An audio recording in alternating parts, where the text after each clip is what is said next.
Ang tungkulin po ang nagpapahalaga sa buhay. Hindi natatapos doon. Ang tungkulin din ay nagdudugtong sa buhay.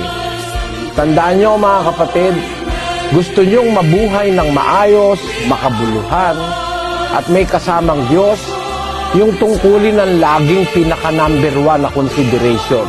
Utang na loob nyo at nagkatungkulin kayo sapagkat magkaka-chance kayong maligtas.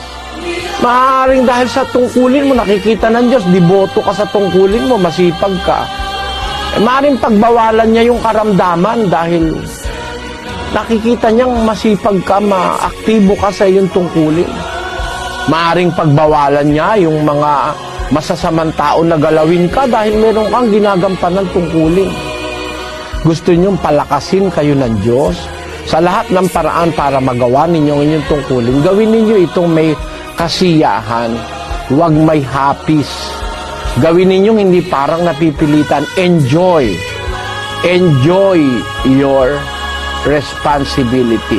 Enjoy the performance of your responsibilities and duties as officers of the church. At makikita nyo, totoo ang Diyos sa buhay ninyo, mga kapatid.